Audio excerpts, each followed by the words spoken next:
Welcome to a very chilly pod full of saints on Tuesday, the 13th of December 2022. It's very snowy out in Bedfordshire. What's it like down in St Albans, Lee? What's it like down your way? The only thing chilly, my friend, is this nice Chenin Blanc. So apart from that, mate, it's beautiful. Well, I think it's a cold blast about to come from Spencer Street, isn't it, or wherever it is. Good evening, Jake. Hello, Dave. I mean, just look at the hat. What does it say? It's very chilly. Says you're a bit of a muppet, mate, to be honest with you. Oh, dear me. It's a heck of a improvement, Lee, isn't it? We're not getting as much reflection as usual. Right. We start by looking back at a game at Clarence Park last Saturday on the 10th of December when Chelmsford City were our visitors, someone pinged, an almost top of the table clash there. Chelmsford were going well despite a midweek defeat at Dulwich. Quite a lively game. Both managers sent off, 3 players sent off in total, 2 of them from Chelmsford. I thought it was a very entertaining game, Lee. What did you make of it? I agree, Dave. Are we going to agree on something today? I thought it was. No. I thought it was superb. Yeah, I mean, it was to have a Chelmsford side come to the park and just be outplayed. Really, I mean, they had some half chances. I'm not going to sort of suggest for 1 second that we were all over them, but it was a real statement win for us. It was a real statement game, and there were some excellent performances across the pitch. I don't know what you thought, but I thought they were quite poor for a side that was on a relatively good run and flying high in the table as well. I thought their problems were at the back. I thought actually they played better in that game, more football than they did when we drew at Melbourne Park on the opening day of the season, when they should have won. We were poor that day. Their 2 problems Saturday, they didn't really threaten in front of goal. All right, Dylan Berry made a couple of decent saves, but at the back, we did cut them open a number of times, and we really could have had a lot more than the 3 we got. In some ways, it was a continuation of a performance at Dover, which bodes well for later in the season, doesn't it?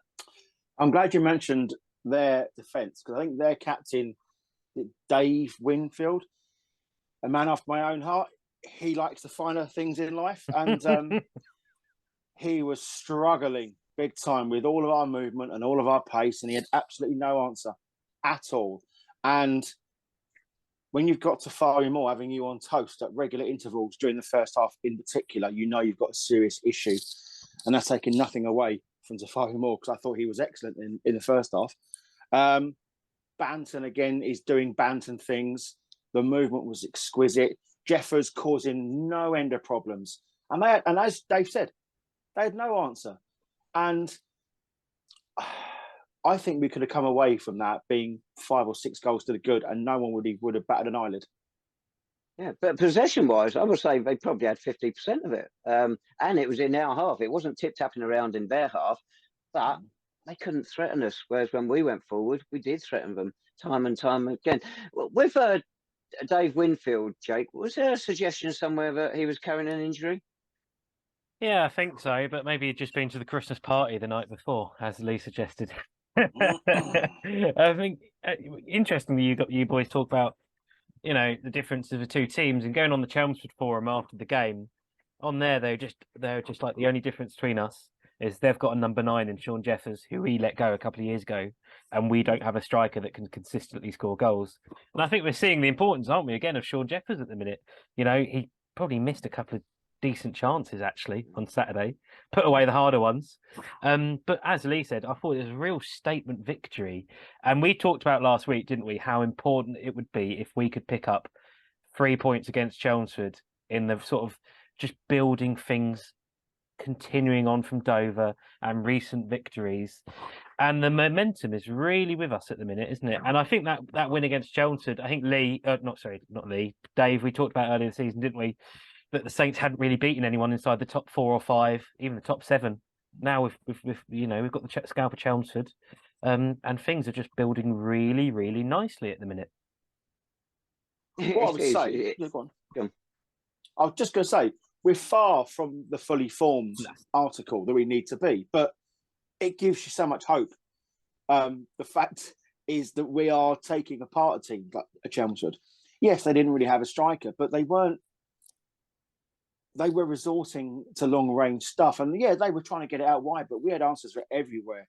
And you know, they had a couple of, I think their best chances come early on, and I think if they were to sort of put one of those away, then the game would have been different. But ultimately, we grew into the game, and I mean, it was, I wouldn't say easy because that isn't the word, but it was just, you didn't feel as though they were the Chelmsford of old, and they didn't really look like scoring without, you know, despite the fact they had quite a lot of the ball. Getting back to Shaun Jeffers, it's phenomenal. 17 league goals already this season. What's that? His 4th hat-trick for us. Got 14 goals in the last 11 league games.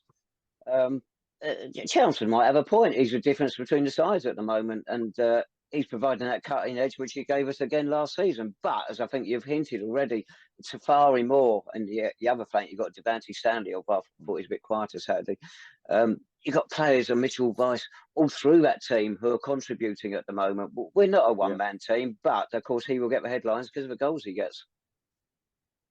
But that's almost perfect, isn't it? You know, it's great to have one person with all the limelight on them and all the things. But I think we talked about this before, haven't we? You know, even if teams decide to put 2 men on Shaun Jeffers, we've got so many other players at the minute that can expose those issues. And I think we saw that at Dover, really. The amount of time on the ball Zane Banton had almost anywhere on the pitch because so much of the focus was on Shaun Jeffers. It was easy for him. And I think we've got the players now to exploit that. And importantly, we've mentioned this before, they've all got the confidence, haven't they, to exploit these poor defences we're going up against, to make the most of them and score those goals. And sure, Shaun got all 3 on Saturday, but at the end of the day, everyone in the team is contributing. And, you know, it's a team sport, it's a cliche, of course, but we'd be getting nowhere. We wouldn't even be getting the ball to Shaun. We wouldn't be getting to the opportunities without the rest of the team. And it's just working really well, both at the back and really importantly, going forward at the minute. In defence of Chelmsford, you said they got a poor defence. I think they really had an off day because if you look at the statistics, only Ebbsfleet and a dreadfully boring Taunton Town have conceded fewer goals than them. They're still only letting 17 now, which is 2 fewer than us, but we played a game more. So generally, they've done really well defensively up until Saturday, but of course they've now let in 5 in 2 games, and everybody goes through a wobble, and maybe it's their turn. I know what Jake is saying. I think the scoreline would suggest that they, you know, aren't as equal as they're standing. But the thing is, though, Jake, we made them look absolutely bang average, mate. Exactly. I mean, they had nothing. The movement, seriously, man. I mean, we've sat on the terraces this season, in fact, early on in the season, where everything's been so static, so pedestrian. You know, it's as though they've got a rocket up their arse now, and they're tearing backlines apart, mate, and they're creating spaces for the runners, and that's why the likes of Devontae and Tafari Moore and Zane Banton are now getting some purchase in these games. Yeah, but we know this team could do it. We saw it last season, didn't we? At times, you know, remember that again. You know, around Forest Green just before that, we would talk about how entertaining we were going forward, and all David's done is just give him that confidence and faith to do it again, and it's working absolutely brilliantly. And long may it continue. We're not going to finish on this game just yet. Chelmsford are making a lot of noise. They thought Dylan Berry should have been sent off late in the game. He got booked for bringing down Harry Ludovica. If you watch it on the video, Ludovica's touch was that of an elephant. He would have done well to keep the ball in play had he not been caught by Berry. And booking was ample punishment. Fabs, if he was going any further away from goal, mate, he'd have been in the academy bar with a slice of lemon cake. So, to be honest with you, fella, it was ridiculous the fact that they were calling for a red. I don't like seeing Dylan Berry rush out of his goal too often, but you know, there's no harm done. I think they're just clutching at straws because it was a bad day at the office for Chelmsford, and you know, they only play a certain way, and if you get amongst them and you get an early sort of goal, they don't like it. I don't really think they've got a plan B. So, because they're not used to coming away and getting spanked at 3-0. So this is going to be a real wake-up call for them, boys. I think one you might have mentioned last week about Berry's just signed a new contract with Norwich City. And you can see why. And of course, at the moment, where he is with us, it's a shop window for him. Absolutely. And you know, that on Saturday, as Lee said, you don't really want to see him run out there, but he'll learn from it. He's so young. You forget that. He's so commanding and strong. He's such a big figure, but he's so young. He's got to learn. And he's doing it with us. And I'm glad he is, because he's proven to be a really great arrival. And yeah, I'm starting to get a little bit worried that after this 2-month loan spell, which maybe another 2 weeks left, I suspect we're going to see him quickly rise up the divisions, because I don't think he's going to be hanging around in the National League South for much longer. No, it's not until next May that he turns 20, so he really has got a good future ahead of him, one hopes. Absolutely. And it should be with a club where he used to be a season ticket holder, shouldn't it? It should stay with them. Also, but this was a conversation I was having in the pub before the game. Surely Norwich are going to want him to be part of a winning side to gain confidence. They don't want him being part of a National League outfit where he's getting 2 or 3 goals put past him on a regular basis. That does him no good. I don't think it's as foregone conclusion as you may think. The fact that if he's going to leave us and then he's going to go somewhere else. I can see a situation where, because the thing is, MJ, the injury he sustained, it was quite bad. You know, and if it was any, you know, thighs or toes or whatever, but it's just his hands, you know. So got to be really sort of careful in rushing him back.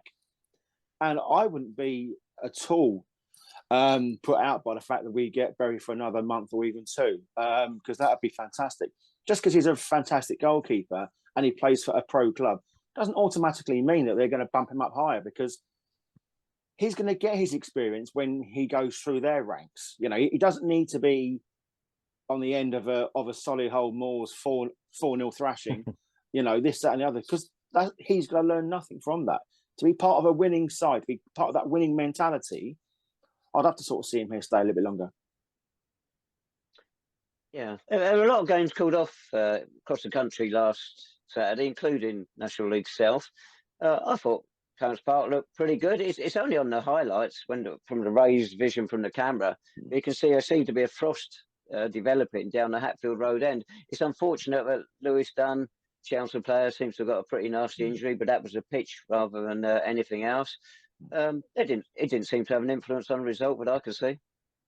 No, and I think we should pay testament to the ground staff for getting it on and getting it in place. Of course, it helps when you've got a ground that's so exposed to the morning sun.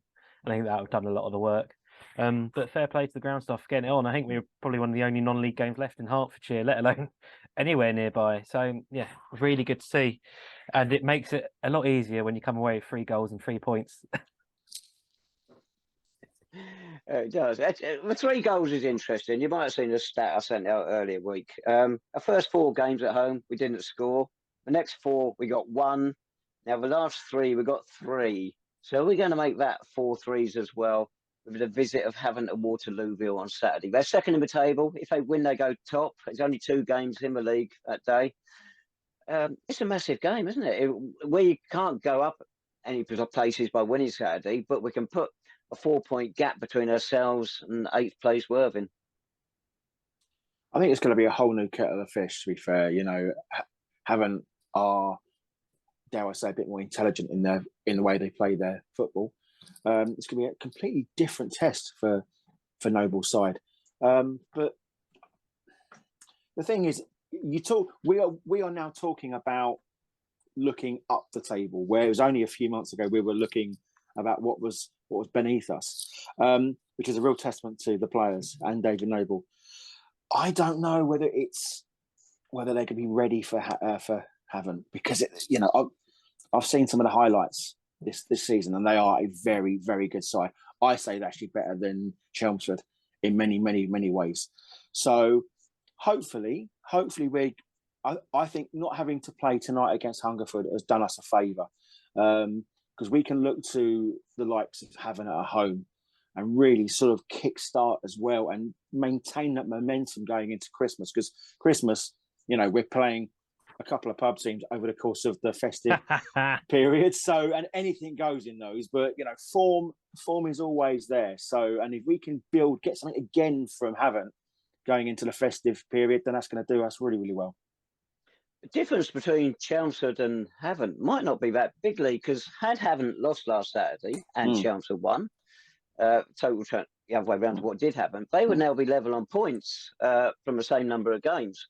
So it might not be that big a difference between them. And Havant's form of late, all right, they won 3-1 at Slough last week. I think they were an early goal down. Elliot Bellion, I think it was, scored for Slough. But before that, the record hasn't been great. They lost 5-1 at home to Worthing, drew 1-1 at Tunbridge, and went out of Welling in their previous game in the FA Trophy. They're not in top form at the moment. Could be a good time to play them. It could indeed, and as you said, I mean, the mad thing is, if you win on Saturday against Havant, you move within 7 points of second place. I mean, I don't think we ever thought about that a few months ago. I'll take absolutely. I say they're not in spectacular form, and I'd argue no one in this league really is at the minute, bar Ebbsfleet. I mean, if you look at the results around us at the minute, it's very nip and tuck, isn't it? It's very tight. No one's particularly looking amazing on form, probably aside from us and maybe one or two other sides. But all you have to do is just look through their first team. I just had a quick look then. Almost every single player in that, well, their squad of 2022 is a name that is recognised and would strengthen almost any team at this level. It is absolutely ridiculous. Jason Pryor, Joe Osler, the likes of them, even Charlie Ruff, who we mentioned last week, they poached from Chelmsford a month ago. It is a ridiculously strong team there. They've been building it over a couple of seasons. We know what Doswell is like. He's happy to spend a bit of money. You know, he's happy to invest. They've probably underachieved for a number of seasons now. And they'll probably fancy that this could be their season. So they'll be going out all for it on Saturday. And it's going to be really difficult. And, you know, Chelmsford and Havant back to back. It's probably two of the tougher games Nobby could have had at Clarence Park. So he's passed one test. We'll see how he does against Havant in the next. Havant still unbeaten away from home. Them and Ebbsfleet are the only two unbeaten away sides. So despite their slight dip in form lately, still a pretty impressive record. Would you make any changes from last Saturday? Difficult to see what you could do to strengthen it. Yeah, well, I mean, to be fair, I think the Trollio's sort of gone off, or he's not favoured, is he, at the minute? Because they've got some pace up front. But I'm not saying that McKenna and Cal are doing anything particularly wrong. So no. One thing I would say is there a situation where Joe Neal is an option to sort of pen them back a little bit, you know, because I think he's got the ability to get in behind, where I think Mitch has a bit more of a skill in front of the defenders and he can play those passes. But apart from that, mate, I think we're clutching at straws in terms of what we can do. Unless David sees an injury, I think it's the status quo in terms of the 11 at start. Tony, you mentioned a little while ago, but earlier in the season we were looking below us because we're in danger of going further and further down, and we're worrying what other sides could do to us. Now you look at our strengths with Shaun Jeffers, with Mitchell Weiss, with Zane Banton, with the two wide players, and a bit more solidity in the centre of midfield. We can impose ourselves on the opposition, can't we? Absolutely. We've got the players to do it. They've got the competence, they've got the ability. I think, as you say, looking up and down, I think, interestingly, I saw Danny Blore, the Eastbourne manager, I think it must have been at the weekend, talk about who we lost to them just a few weeks ago. He said, the most important thing today is we're 3 points closer to that 40-point mark. I mean, they're only 2 points behind us, or 3 points. Whereas at Clarence Park with the Saints at the minute is a totally different mindset. It is only looking up and looking at that top 7 finish. So I think it's really exciting what we've got mindset-wise. And even if we lose to Havant, whatever, they're a very good outfit. But I say, we've got the players that can pin teams back. But it'd be interesting to see if Nobby takes a little bit more of an cautious approach on Saturday. See if he maybe tells them to just sit back a little bit, let Havant come to us and try and hit them on the break. Be interesting to see if he does that. But yeah, as I say, it's very exciting. Even going against someone like Havant, you know, I've got so much more confidence than I would have had a long time ago. I've got that thing though with Nobby, is the fact that I don't believe he's worried about those nuances in terms of the long-term vision. You know, I don't think he worries about targets at the minute. I think he's generally just winging it almost on a game-by-game basis. He's got that sort of joyful naivety around him that he's just looking to play the football that he wants us to play. And if we climb the table as a result of that, then fine. And I think I find that quite refreshing because we've always been under the pressure. Ian Allinson is very much a target, isn't he? He's always been pushing for targets, playoffs. We've got, keep in touch with like the front runners and all of that. I don't think Nobby that is even coming to his psyche, to be fair. So, which is a real refreshing aspect to sort of see. We mentioned about what the game could mean to us on Saturday, and it is big for Havant. If they win, they go top again. But they will have played 3 games more than Ebbsfleet. Anything less than a win, Ebbsfleet stay top. And not only that, next Tuesday, they are away to Cheshunt. It's only a couple of league games before Christmas after Saturday. That's one of them, and Dulwich against somebody or other is another one. So Ebbsfleet, if there's a favourable result for us on Saturday and they win Tuesday, they are in a very strong position going into Christmas. Exactly. But, that, let's be honest, it's too easy to be talking about pressure, etc. But there will be a little bit of pressure on them on Saturday. They'll be looking for that 3 points. And there won't be much on us, for not being away, as Lee said, it's almost a bit of a free hit, isn't it, in a way? Of course you do it, you approach it in the right way. But that pressure is going to be on Havant. Don Paul does well. They're going to want a result. And I've seen that Havant team 2 seasons ago during the COVID season when they were looking very strong, come down and struggle at Clarence Park. And it could easily happen again on Saturday. If it's game on, of course. Yes, indeed. Something we touched on in recent weeks since Nobby took over. When a manager comes in, you expect new faces on the pitch. We speculated about it. Nothing's happening. We're not hearing anything about possible players coming in. And at the moment, you don't want to change it. And it's almost a surreal situation, how he's changed his side mentally and got it playing the way he has. And no one's looking for elsewhere for players to come in. No, I mean, the bloke we thought might be, he's not around anymore. But I think one advantage, sorry, Lee, I'll just be a second. I think one advantage is, is Nobby was part of that group. He was part of that core team. He was a leader in the group. He was part of that first team squad for a long season. He was still a member of the first team squad technically this season, even though he's coaching staff. So I think he just knows what gets the players working, what ticks them over. And as you say, strengthening the squad wise at the minute, suddenly it doesn't look like it's really needed, does it? No, and one person that we thought might do it, of course, was Director of Football, Dean Austin, who moved on last week, and we found out today where he's gone. Yeah, it's a bit of a surprise, wasn't it, Lee? Yes. I mean, it's always good to be wise after the event, but I think his appointment was head scratching to quite a few number of us. The issue I've got with it is that he sold a vision of longevity to the owners and the football club, and there was this plan in place. It was going to take a few years, but there's a plan in place.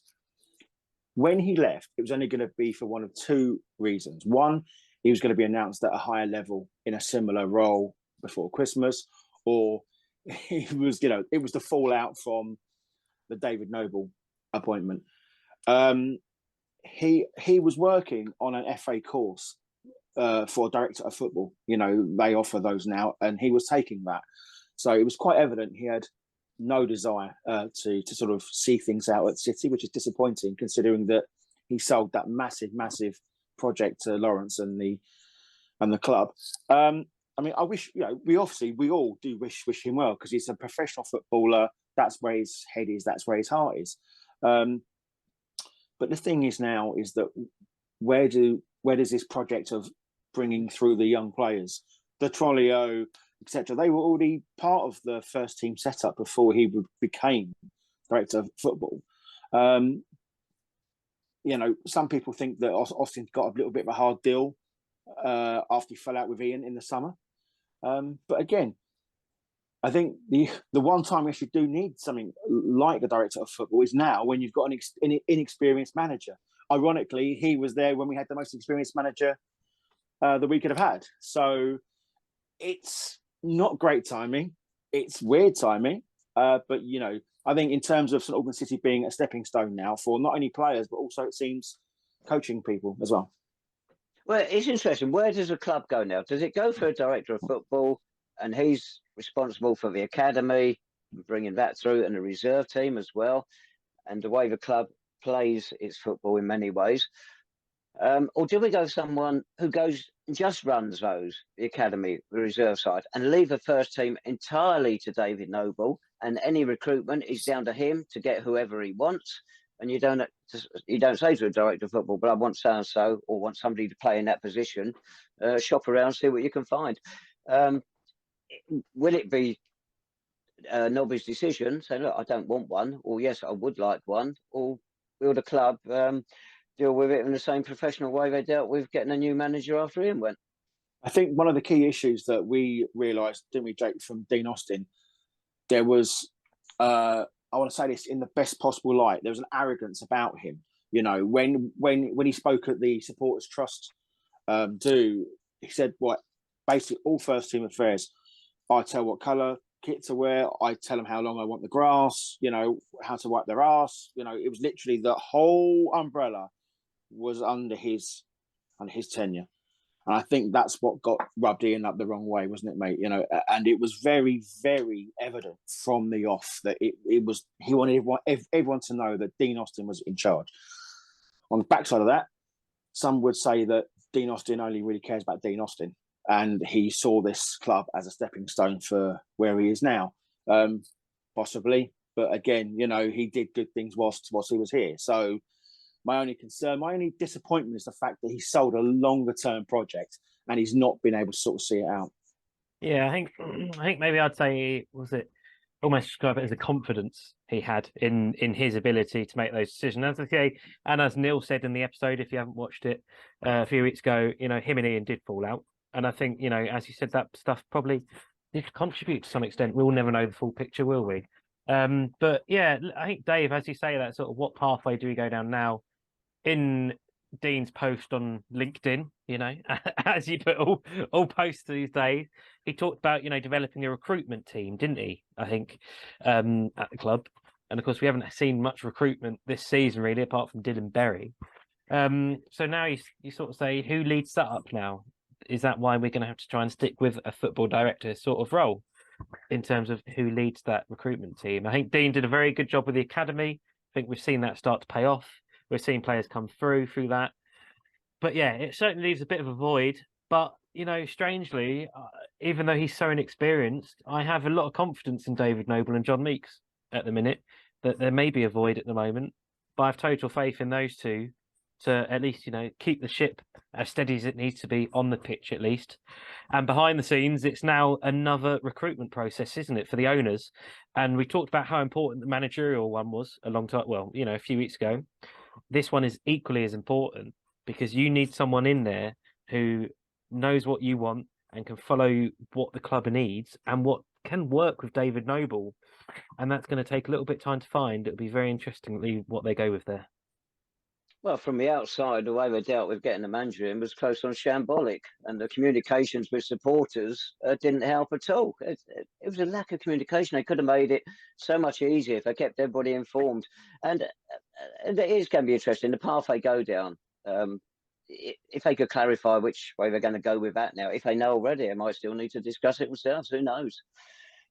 Yeah. But you're talking about David Noble. His testing, you say you're not worried about it or whatever. His test is going to come when he has to start getting players, because he will do, whether it's during the second half of the season or next summer. He will have to start getting players to the club, and that's when we find out what his contacts are. Obviously, wish him well with it. Of course, he might have a director of football by then who is charged with doing just that. Yeah, I think. Sorry, mate, go on. So I was just saying though, you know, Dave, you questioned last couple of weeks how many signings of Dean Austin's proved to be a success, or we don't even know who his signings were. So we don't know what that director of football's influence has been on recent signings. So yeah. No, I didn't query his signings because I don't know which ones he's made. Yeah. The only one we definitely know he's made is the goalkeeper, Dylan Berry, which has been an exceptional success.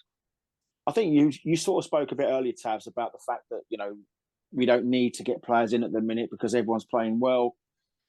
You're right to a certain degree, but there's always better players out there. There's always better players out there. And I think the reluctance for the club to spend money on any good player at the minute is quite evident. But one thing I would say as well is that, yes, there will be times when Nobby's going to have to make signings. But I think the fact that we'll be riding high and playing good football in the process will always be a good selling point. We've always been a relatively attractive club for new players, regardless of whether you're coming down the leagues or travelling up. So I think we've got that in our arsenal. But again, it's just the experience and the depth of his contact book, which is going to be a concern. But look, until that time comes, let's hopefully, pray that bridge isn't, close just yet. Of course, his assistant, John Meeks, has had many years in a non-league game, but just not at this level. So it's going to be a challenge for both of them when the time comes to start getting these players in. I mean, interestingly, I've had a few supporters mentioned, both me and Lee, in the last couple of days, is talk about players leaving. We've had a few supporters ask about, Ricardo Di Trolio and Ben Smith, two youngsters that, as far as we're aware, haven't been put on contract, have they? That, we haven't seen any announcements, unlike George Morrell, Alex Lancashire and Hugh Dawson. Had a few fans asking, why is that about? Has that been impacted by Dean Austin departing? Is there something going on there? We don't know. Is there something holding it up? But that's, two bright young talents that have come through. One of them's obviously sitting on the bench most weeks at the minute in Di Trolio after a very good start. But I think there'll be an eagerness from supporters to see that sort of business carrying on as usual, because you don't want the club to be losing those young talents without any sort of payment back for it at all. Are you suggesting that there's going to be a similar situation with Smith and Di Trolio as there was with Lancashire, in so much that Austin's going to sort of start pilfering the family silver? I don't think so. I mean, I don't really know. I think again just feeds into this question mark about recruitment at the minute of who's in charge and what's going on in terms of who's making these decisions now to put players on contracts. George Morrell was very quickly put, a couple of days after he scored that FA Cup goal. Meanwhile, Di Trolio and Ben Smith both cemented themselves as key members of the first team squad, but nothing's happening as yet. And I think your comment about family silver, I think we probably should mention that Dean Austin, what was he, a recruitment analyst at Blackpool or something like that? Research, I don't know what it was. So yeah, no. But yeah, very, very interesting times, I think. And as you say, I think I said this to a couple of people last week. Just as things seem to be settling down at St Albans City, there's always a surprise, isn't there? You mentioned Alex Lancashire, who left us early this season to join Blackpool. The word is he's now very close to getting into the Blackpool first team squad. Obviously, doesn't mean straight into the first team, but from what we've heard, he's making very good progress. And of course, his brother, who joined Tottenham for $1 million back in the summer, another $1 million to follow after games and whatnot. He is doing very well there, making good progress. That's what you want, isn't it? Great to hear, isn't it? Yeah. And hopefully, Alex's deal has got some incentives in it and some extra bonuses if he starts making first team appearances at Blackpool at some point. And interestingly, of course, his replacement, Mackay Townsend-West, has departed the club, hasn't he? So that Tafari Moore has very much sort of shut everyone out of the club in that left back position. Who would have thought that back in August, eh? I know. Unbelievable. It's funny, a right-footed left-back has pushed out the left-footed left-back or whatever he was. But, this must be killing you, Tavs. Oh, mate. Townsend-West, of course, can also play in the centre of defence, but we're doing quite well in all those positions anyway at the moment. But there you go. It's such a shame because he was absolutely class in the very couple of appearances he made for us. I mean, Lee, we talked about that Chelmsford game, first game of the season. Both me and you turned to each other and said, this lad is the real deal if he keeps playing like this. It's too good to be sitting here playing for us, mate. And then turns out he injures himself like a week later. Then he comes back and he injures himself in an awful tackle a couple of weeks later. Yeah, permitted is one word. Yeah, that's indeed. So that didn't quite turn out for us. But as we said, Tafari Moore, who needs anyone else? He's going to get injured now, isn't he? Indeed. You've jinxed it. Yeah, I know. Just quickly, though, and I'm sure, our suddenly rise at the minute. I'm sure there are other clubs and other scouts starting to take a look at our players, whatever happens. And that's going to be a very challenging time. And of course, you now don't have a Dean Austin figure, director of football, who's there to try and negotiate those deals with other clubs at the minute anyway, unless we make, a quick appointment. It's really weird, isn't it? Because there's been quite a large number of tweets and replies to the club statement that, you know, people aren't particularly fussed that he's gone, but there's been a couple, haven't there, Jake, in support of Dean Austin and the work he's done to date at the club. Yeah, we had a tweet from, I think it's David Costa, who said quite sick of the treatment of Dean, or at least comments from Saints fans towards him. And it's a viewpoint that isn't widely shared, I think it's fair to say. But it is something that I think, you know, to some supporters, I think they could, you know, especially, you know, they'll have only seen the positives that Dean done. And you have to say there have been positives, at least. But, you know, the whole business around Ian Anderson and the appointment of David Noble, and it's, yeah, I think there'll always be question marks over Dean's spell with us, won't there? Look at Dave smirking away. Dave is just, he's twitching, mate. No. Well, unfortunately, didn't work closely with him, so didn't have much to do with him. So never got really inside his mind too often. But so anyway, there we go. We wish him well at Coventry City. I was going to say, we haven't mentioned he's actually gone to Coventry City, have we? You know, so I think, is he head of recruitment there? So, and I think interestingly, it sounds like Mark Robbins, the manager at Coventry, may have sort of made the decision to appoint him. So interested to see if he get along with each other and work out together, and I'm sure it'll work well. And some people actually sort of like see going to Coventry as a promotion. Believe it or not. I mean, they look like Blue City shirt there. I mean, it's all connected. But as I think, whatever happens, you know, best of luck to Dean at Coventry City. He's still a former Saint. He still gave his all in the shirt, and you know, he'll always be welcome at Clarence Park. I think we should officially adopt Coventry City as our nursery club, because they've taken Dean, obviously, to have him there. They had Ian Dowie, our former centre forward, as their manager, of course, for quite a while. So, you know, who should we give them next? Shaun Jeffers, ex-Coventry as well. Well, there you go. Paul Bastock, Coventry Youth. It all starting to make sense now, isn't it? Yeah, the ties. There's so many ties. It's incredible. Oh, dear me. You too, Jesus. Right, we got a new supporter, I believe, to talk about, Jake. Sorry, not you, Jake. Lee. Yes, Nicholas Rodriguez from San Antonio. He came down to the Bath game the other day, and I believe that he chose St Albans City because it's got the SA of San Antonio, so St Albans. It's a very, very weak, tenuous link, but we'll take it. Anyway, he came down to the game. He had a thoroughly good time. Saw Saints win. Bumped into Duncan of Saint City Trust fame, and Duncan sort of steered him towards watching our podcast, and he replied back and said he absolutely loved it.